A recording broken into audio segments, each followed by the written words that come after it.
A história do carro flex é uma história interessante, é uma história que começa muito antes que a maioria das pessoas imagina. Já em 1920, Henry Ford, quando estava desenvolvendo o seu modelo T, famoso modelo T, ele já, na época, antevia a possibilidade de se utilizar combustíveis de origem vegetal. E ele tinha essa visão de que a agricultura poderia ser uma fonte de energia para o mundo, não apenas de alimentos. E quando ele estava desenvolvendo o carburador desse veículo, ele bolou uma coisa muito interessante, um carburador que poderia funcionar tanto com gasolina, como com etanol, como com querosene, que na época também era um combustível bastante utilizado. Essa ideia evoluiu ao longo dos tempos, as pessoas foram aí pensando, melhorando as condições. Obviamente aquele carburador era muito rudimentar, mas era o que tinha de melhor na época. E na década de 80, com a crise do petróleo aí atingindo aí vários países, algumas pessoas se recordaram dessa ideia do Henry Ford. E existia aí uma situação muito curiosa na época, porque os países estavam buscando fontes alternativas de energia e os fabricantes de veículos diziam, olha, eu não posso produzir um veículo para um combustível que ainda não existe no mercado. E, por outro lado, os potenciais produtores de um outro combustível diziam, olha, eu não vou produzir um outro combustível, não vou investir na produção, se não houver um mercado que possa consumir esses combustíveis, né? Se não tivermos veículos que possam consumir esses combustíveis. Então ficou aquela história, quem veio primeiro, o ovo ou a galinha, e a ideia do carro flex, ela foi, vamos dizer, tirada do baú, e se pensou, bom, por que não criar um carro flex, onde ele, em princípio, vai operar com gasolina, e se houver em algum mercado um etanol ou um outro tipo de álcool, metanol, esse carro também poderá operar com esse outro combustível ou com misturas entre eles. E essa ideia evoluiu inicialmente na Europa, passou pelo Japão e ela acabou meio que se desenvolvendo mais nos Estados Unidos, que foi o país que sofreu muito com o choque do petróleo.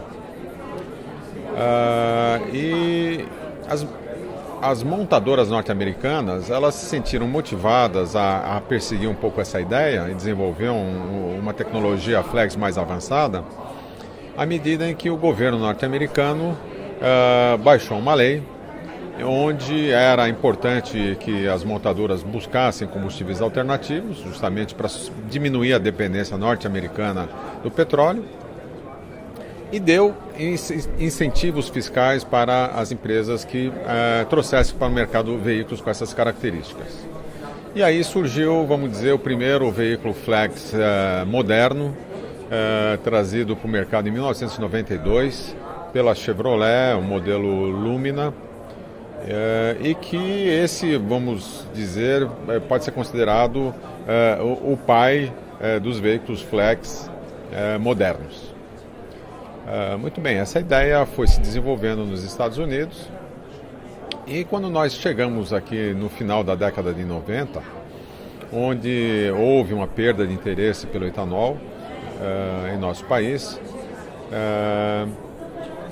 então algumas montadoras e alguns sistemistas como a Bosch, como a Delphi, como a Magneti Marelli começaram a pensar, bom, existe uma estrutura de etanol nesse país. Essa perda de interesse pelo etanol provavelmente é momentânea, não é uma coisa estrutural. Então, por que não trazer a ideia do flex para o Brasil? E aí o pessoal começou a trazer essa tecnologia para o nosso país, alguns protótipos passaram a circular. E já em 2001, 2002 havia conversações entre os sistemistas e as montadoras para embarcar essa tecnologia nos carros nacionais.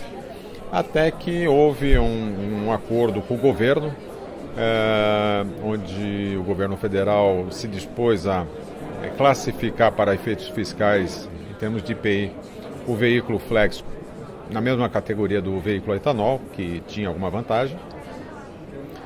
E esse eu diria que foi assim um momento importante que realmente motivou aí a indústria automobilística a passar a produzir esse carro no nosso mercado. Não, isso deixou de ser aí uma ideia, um protótipo, uma curiosidade e passou a ser então uma perspectiva real. E o resto da história aí muita gente já conhece, né? Em março de 2003, no aniversário aí da Volkswagen, com a presença do presidente Lula, então a Volkswagen apresentou para o mercado o primeiro veículo flex produzido localmente, com tecnologia nacional. Obviamente ela foi inspirada na experiência internacional, mas é importante ressaltar, ela foi melhorada no Brasil. Ela foi simplificada e melhorada. Acho que o Brasil soube fazer aquilo que os japoneses fizeram por muitos anos e sabem fazer bem. Eles não necessariamente criam uma tecnologia, mas eles, sem dúvida, sabem melhorar essas tecnologias e trazê-las para o mercado.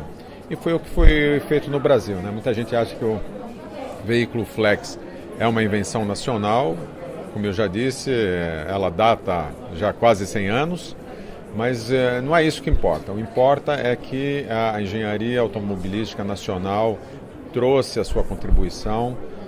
Tanto é que os veículos flex brasileiros, eles são mais econômicos, eles são mais potentes, eles têm melhor desempenho que os veículos flex norte-americanos. Então, realmente, houve aí, eu acho que um passo importante com uma corzinha verde e amarela.